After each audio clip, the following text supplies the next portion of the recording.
Hi, my name's Don and welcome back to Project Urtle. In this episode I'll give you a tour of the whole of the finished camper van. The van has done a couple of shakedown trips at this stage and things are working well. So it's time to show you what it looks like. This is the bed when it's folded down. It's a full queen size bed, inner spring mattress, and very comfortable too. This short ladder gives you access to the bed, and it stows up on the bed when the bed is folded up. As you can see, there's a lot of ventilation up the front here.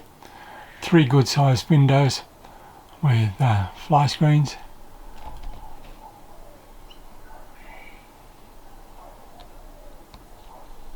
Besides the head of the bed, at each side is a USB charging port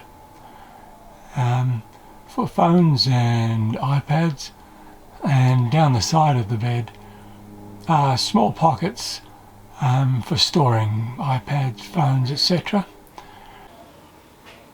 When it's time to close up the bed, the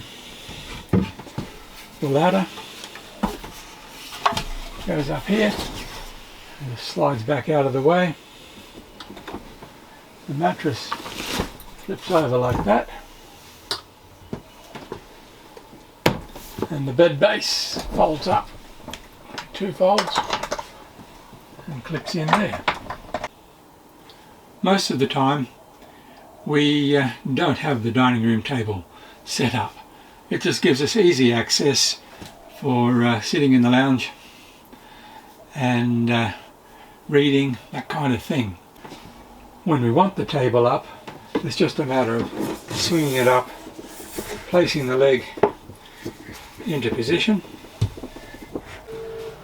That then gives you room to get into here, slide it this way, plenty of room on that side. This is the dining room chair on the driver's side, and underneath there is general storage, and below that there's an access hatch to be able to service the water pump.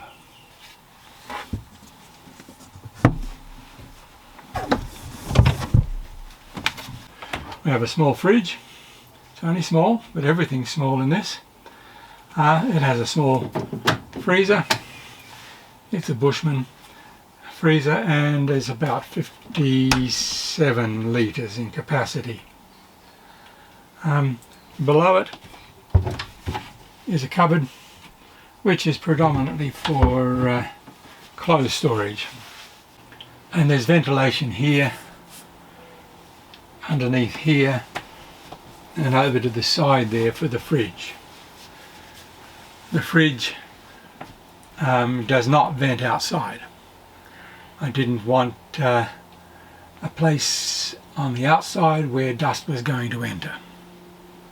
On the passenger side of the dining room area, alongside of that is the induction cooktop.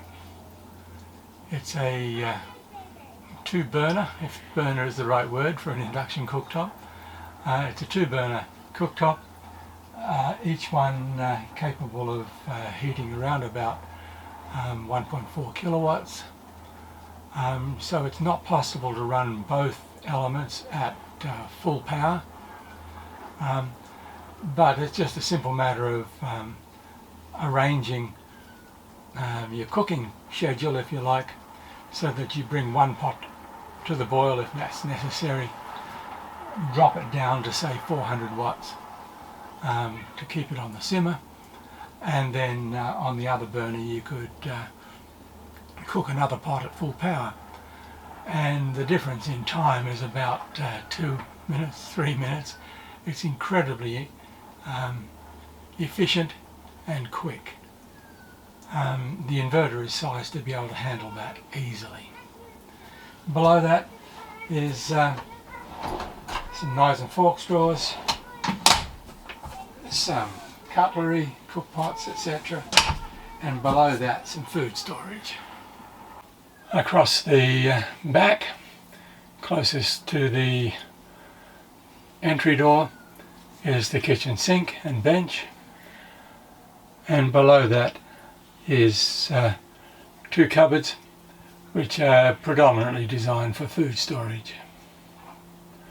In the corner there on the right hand side you can see the blue control panel for the diesel heater. The diesel's heaters inlet and outlet ducts are in the kickboard below. That then leaves the ensuite on the driver's side at the very rear, alongside of the kitchen bench.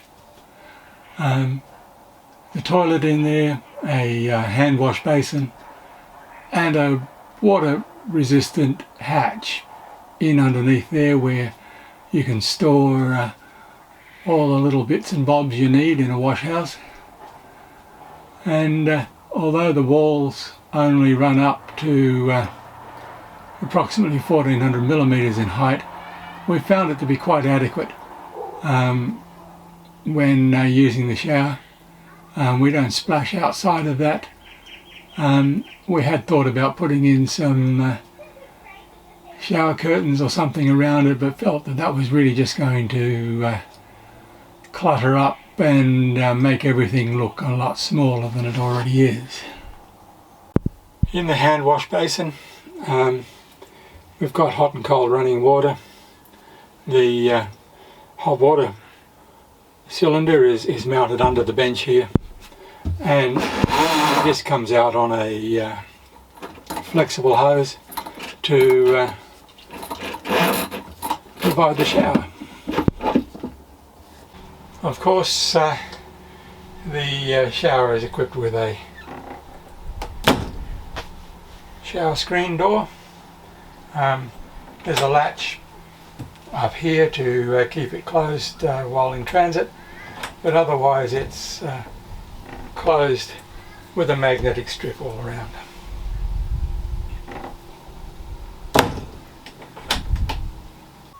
Here in the through boot on the passenger side, we have a shelf which carries the levelling ramps, awning poles, some ropes, etc.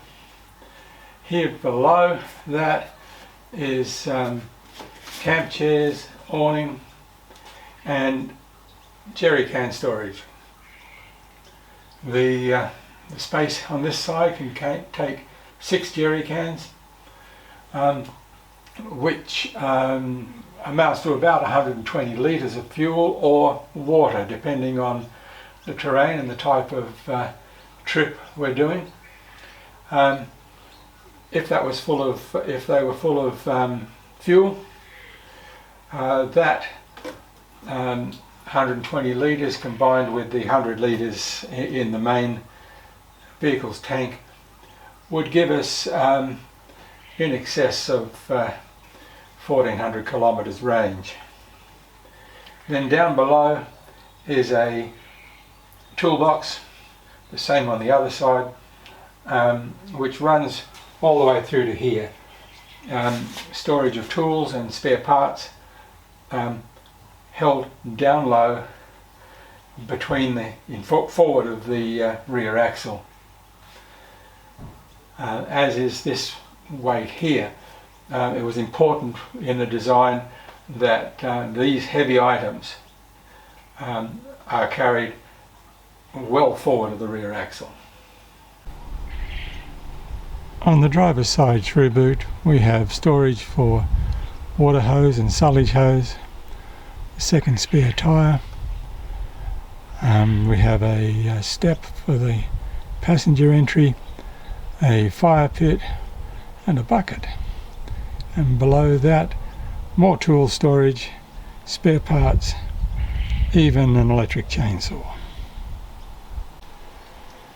On the rear side here we have the hatch for the cassette toilet. On the back there's another hatch below the tail light there which is predominantly there for maintenance purposes, to be able to get access to various plumbing items just in through from the Ensuite. But it's also a very convenient place to store my recovery gear, snatch straps, tow ropes, those kind of things. And then across, mounted off the tow bar, is a rack that'll take the max tracks, recovery boards and a shovel. That can also reconfigure to drop down horizontally and double as a firewood rack for those occasions where you need to pick up firewood before you go to camp. And then on the passenger side, just behind the through boot, we have the electrical cabinet,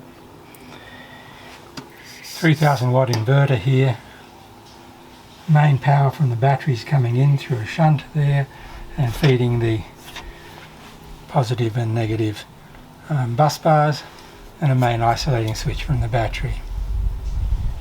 That brings us to the solar power controller and DC to DC charger. It is capable of taking power from the engine, from solar panels, and giving it to the battery. Or if, for instance, the battery is full, the solar panels are still working, but the engine is stopped and the battery in the for the starter motor in the engine needs a little top up, it'll also top up across to there. Below that we've got a power outlet for 12 volts and USB, fed by its own circuit breaker.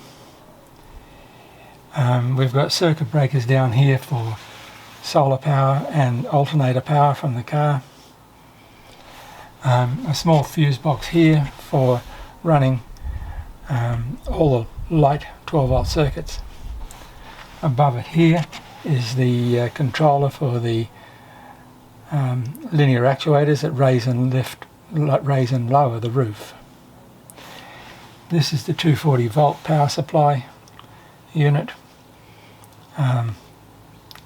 and that runs fuses etc. for 240 volt outlets, hot water system, the induction stove etc. And also down in this corner we have a battery charger for power tools. I carry a impact driver and a electric chainsaw that will run off those batteries. Under the dining room suite on the passenger side is a lithium power bank. It has 3 120 amp hour lithium iron phosphate batteries, and they connect straight through the back of that cabinet into the power board on the outside. So far I haven't been able to fault these batteries. They just eat up the workload that we give it. There just seems to be plenty enough power, and even on a cloudy day we can recharge from the solar panels on the roof quite easily by lunchtime. This is the main electrical control panel inside, and what we have here is the display from the battery monitor.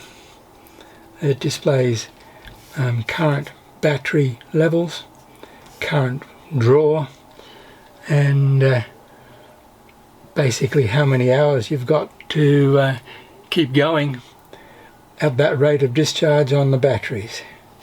Coming across the top here we've got a water level meter for the drinking water tank, which is under the dining room, and we've got a small switch here for starting the hot water system. I set it up so that the hot water system will only run when you hit that button. I didn't want a high current draw like a hot water system to be capable of running any time it wanted to. I just wanted to be able to heat it when we needed it. Then along here we've got outside lights, inside lights, outside lights on the other side of the van, and a water pump main switch. And then this is the inverter controls. Basically you can remotely start the inverter from here, and it'll tell you voltage and current draw as well. The pop-top roof is raised on linear actuators, as I mentioned before, and this has proved to be a real success. It has solved a number of issues, not the least of which is my sore back. I can now raise the roof unaided, and it takes around about 20 to 30 seconds to go from fully up to fully down, or vice versa.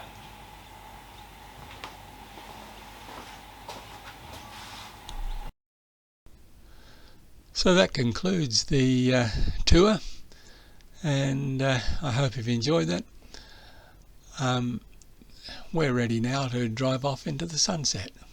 Cheers.